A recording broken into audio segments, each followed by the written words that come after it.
Bon, c'était compliqué, mais le Barça a réussi à le faire. Bonsoir à toutes et à tous, bienvenue à ce débrief de la victoire du Barça face à Las Palmas, 2-0, dans un match vraiment assez compliqué, mais les gars l'ont fait, c'est le plus important, on garde la tête de la Liga.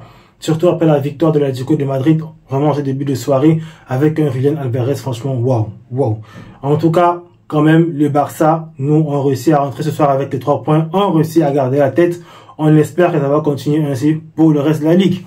Bon, on va revenir sur ce match-ci. On va essayer déjà de parler de la première mi-temps qui n'a pas du tout été bonne selon moi. Franchement, c'était assez compliqué à regarder. Le Barça qui faisait énormément de tournées mais qui ne réussissait pas à produire vraiment d'occasions franches. On n'a pas réussi à tirer au but, je pense, avant, la 30e ou la 40e minute. C'était vraiment assez compliqué à voir.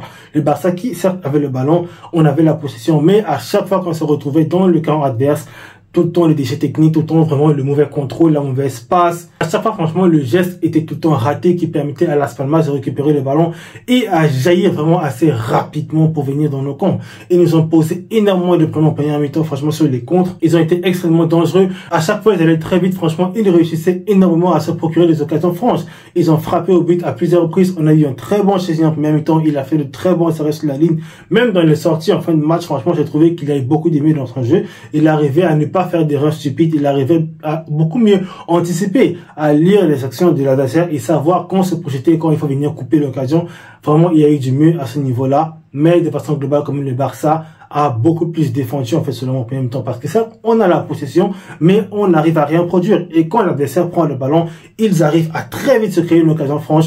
Franchement, les défenseurs ce soir ont fait le taf. Koubarsi à saluer. Monsieur Eric Garcia à côté aussi, très bon match de sa part, même sur les côtés, Koundé, Baldé, franchement en défense quand même, ils ont été bons. C'était beaucoup plus offensivement qu'on voyait qu'il y avait vraiment du mal. Parce que le Barça avait le ballon, mais le Barça n'arrivait pas à se procurer d'occasions vraiment claires. Je pense que la première frappe nette du Barça arrive, si je ne me trompe pas, vers la 30e ou la 40e minute, c'était assez compliqué. On a eu parfois des centres là, un très beau centre, je pense, c'est la part de Fermin Lopez sur Rafinha. Rafinha, il rate la volée. C'était pas évident à reprendre, mais quand même, il s'est complètement loupé sur l'occasion là.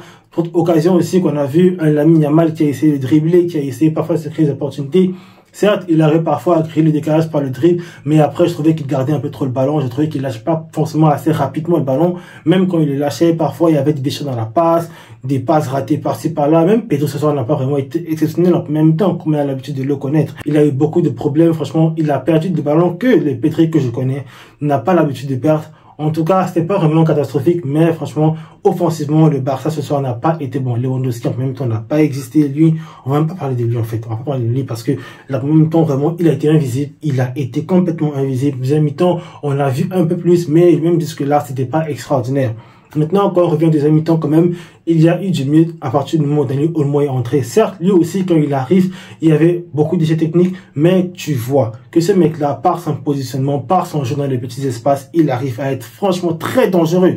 Entre les lignes ce soir, il a fait énormément du mal, surtout à partir du moment où il a marqué le premier but. À partir de ce moment-là, franchement, le Barça s'est relâché. Et quel premier but, mesdames et messieurs. Lamine Yamal qui prend le ballon sur le côté, avec son bon geste, son bon dribble, là, il réussit à se créer une ouverture.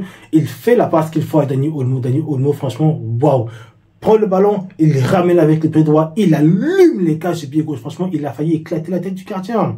Heureusement que la balle, franchement, elle va bien en haut. Parce que si la balle était dirigée vers la tête du goal, franchement, ce soir, il rentre avec une commotion cérébrale. Tu sens que les buteurs, franchement, avaient la rage. Ils avaient la nière, ils voulaient le mettre au fond parce que ils ont vu qu'en même temps, c'était compliqué. Vraiment très beau but de la part de Dani Olmo. Et on le voit directement après un deuxième mi-temps, ça allait beaucoup mieux à partir de ce premier but-là. Les gars avaient l'air, on va dire, relâchés. J'avais l'impression vraiment qu'il y avait cette sorte de pression, vraiment ce poids-là de faire tout ce qu'il faut pour garder la première place. Franchement, tu vois que les gars, dans leur tête, en fait, c'est pas évident. Tu sens à quel point ils sont la pression, tu sens à quel point ils sentent qu'ils sont capables de vraiment aller faire un exploit, vraiment aller chercher un exploit en fin de saison et tu vois vraiment que cette pression-là pèse énormément sur eux.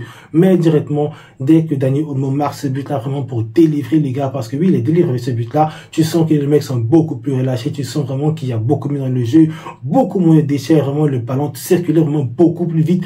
Le Barça qui réussit à se procurer beaucoup plus d'occasions et qui allait vraiment beaucoup plus vite. Parce que oui, première mi-temps, il y avait énormément de lenteur dans le jeu, mais tu les voyais. Quand ces mecs-là sont libérés, franchement, dès qu'ils ont l'opportunité de jaillir rapidement, ils le faisaient. Ils se procuraient plus d'occasions. Malheureusement, ils n'ont pas réussi forcément à les concrétiser. Mais quand même, les gars réussissaient à assurer. Même en défense, ça a continué à être bon. Franchement, ils ont été bons en deuxième mi-temps après le premier but. Après ce but-là, franchement, on a vu les Barça qu'on a l'habitude de voir, qui réussit à bien combiner les petits espaces sans vraiment avoir énormément de déchets, qui réussit même parfois à jaillir rapidement, que ce soit sur les côtés avec un Lamine Yamal, avec un Rafinha. Franchement, c'était ça qu'on voulait voir. Les gars ont été beaucoup mieux. Et en fin de match, franchement, les gars sont récompensés avec le deuxième but. Un but vraiment... Monsieur Ferran Torres, El Roquinhos, je pense que c'est le joueur le plus clutch que j'ai jamais vu. Je ne veux pas savoir de quoi vous parlez. Ce mec-là, quand tu le fais rentrer en jeu en deuxième mi-temps, franchement, waouh. Waouh. J'ai l'impression que c'est ce genre de joueur, en fait, ce genre de mec-là, que tu ne vas pas forcément faire débuter les matchs. Tu le gardes au chaud, sur le banc, franchement, et vers la 60e, tu l'envoies à l'échauffement, il se balance un peu, il saute, il fait des trucs et tout, et puis tu le fais rentrer là avec la 70e, il entre et il va vraiment te faire des merveilles. Il entre ce soir, il a été assez bon sur le côté gauche là, et quand il s'est retrouvé face au cage, franchement, lui aussi, tout comme Dani Olmo, une frappe extraordinaire pour éclater les cages. Voilà, le Barça rentre ce soir avec un 2-0, un 2-0 mérité, un 2-0 gagné dans la dure, mais un 2-0 qui va nous aider pour continuer à aller vers cette Liga-là. On continue à y croire, on espère que ces mecs-là continueront vraiment à nous faire honneur, qui continueront à gagner les matchs comme ça, même face à des adversaires comme la Las Palmas qui aujourd'hui, franchement, c'était compliqué, c'était compliqué. En tout cas, le Barça a fait le job. J'aimerais maintenant accorder 2-3 petites minutes avant de finir là pour l'arbitrage. Franchement, vous vous foutez de qui en fait? Vous vous foutez de qui? Dans un match comme ça, quand on voit le nombre de fautes stupides que Las Palmas commet, vous n'allez pas me dire qu'il ne peut pas avoir le carton jaune en fait. Vous n'allez pas me dire que le seul carton jaune donné aux joueurs de Las Palmas, c'est un carton jaune donné lors d'une contestation. Là, je pense sur une action où je sais pas quel sketch c'est ce qu'ils voulaient faire pour essayer de regarder s'il y avait main et tout. Et ne vous foutez pas de nous les gars. Tout le monde a vu qu'il y a eu hors-jeu. Même après le hors-jeu, l'attaquant de Las Palmas, il y a main. C'est avec la main qu'il contrôle le ballon pour s'amener la frappe là. Vous voulez nous dire quoi? Franchement, il y avait énormément de raisons d'annuler ce but-là sans même avoir besoin d'aller voir la VAR. Vous voulez dire quoi? L'arbitre l'avait pas vu? Non, franchement. Et même quand il va à la VAR, il a besoin de 5 ans pour vérifier et se rassurer. Et non. Ne vous foutez pas de nous, s'il vous plaît. Faut arrêter les conneries. En tout cas, le Barça s'en sort bien ce soir. C'est le plus important. Ils sont entravés les 3 points. On espère que ça va continuer comme ça. Bon, les gars, ça va être tout ce débrief-là. Dites-moi ce que vous en avez pensé en commentaire. Donnez-moi, selon vous, qui a été votre homme du match. Pour moi, franchement, je ne veux pas vraiment sortir un joueur qui a été, selon moi, au-dessus durant ce match. C'était vraiment compliqué pour tout le monde. Dani Olmo, certes, il a fait du bien durant son entrée, mais même lui, c'était pas vraiment parfait. Bon, je pense que celui-là, c'était un joueur, peut-être ce sera Chesney. Oui, quand même dans les cages, il a fait de bons arrêts, comme je l'ai dit. Il a été assez décidé pour nous garder dans ce match-là durant toute la première mi-temps. Donc, peut-être pour moi, Chesney. Ouais.